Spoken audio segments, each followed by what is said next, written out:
ഒരു മനുഷ്യൻ ഭൗതിക വിശ്വാസി ആയിക്കൊണ്ടാണ്, ഭൗതിക ആരാധകനായിക്കൊണ്ടാണ്, പടച്ച തമ്പുരാൻ അല്ലാത്ത ആളുകളിലോടാണ് നമ്മുടെ സങ്കടങ്ങളും പ്രയാസങ്ങളും ഒക്കെ അർപ്പിച്ചു കൊണ്ടുപോകുന്നതെങ്കിൽ അള്ളാഹു പറഞ്ഞത് അവന്റെ എല്ലാ അമലും ആ കാരണത്താൽ പൊളിഞ്ഞു പോകുന്നു. നല്ലോ നമസ്കരിച്ചിട്ടുണ്ടാവും, നമ്മൾ കൃത്യമായി മനസ്സിലാക്കിക്കൂടി.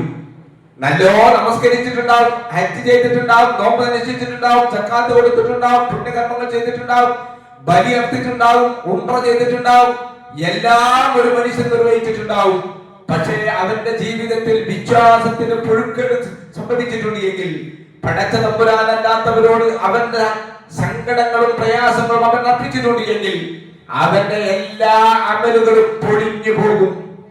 മഹാനായ പ്രവാചകൻ റസൂലുള്ളാഹി സ്വല്ലല്ലാഹു അലൈഹി വസല്ലമയോട് സംബോധന ചെയ്തുകൊണ്ട് എന്ന് പറയാണ്,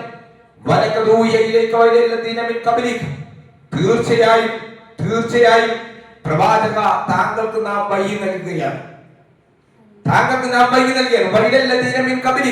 താങ്കൾക്ക് മാത്രമല്ല താങ്കളുടെ മുമ്പ് കഴിഞ്ഞു പോയ മുഴുവൻ പ്രവാചകന്മാർക്കും ഞാൻ വഴി നൽകുകയാണ്, സന്ദേശം നൽകുകയാണ്. എന്താ സന്ദേശം?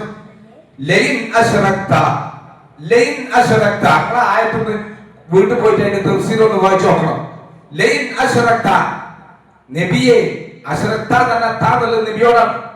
നബിയോടെ പറഞ്ഞ നബിയെ പ്രവർത്തനത്തിൽ വിശ്വാസത്തിൽ അള്ളാഹുവിൽ പങ്കു ചേർക്കുകയാണെങ്കിൽ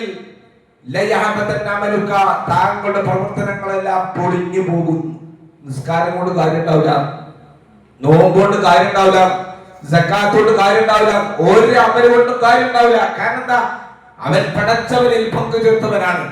പടച്ചവനിൽ പങ്കു ചേർത്തവനാണെങ്കിൽ അവന്റെ ബുദ്ധിമുട്ട് വന്നപ്പോൾ, സങ്കടം വന്നപ്പോൾ, അവന്റെ കുടുംബത്തിൽ ഒരു പ്രയാസം ഉണ്ടായപ്പോ അവൻ പടച്ചവനിൽ നിന്നും വഴിമാറി സൃഷ്ടികളോട് അവന്റെ സങ്കടങ്ങൾ പറഞ്ഞവനാണ്.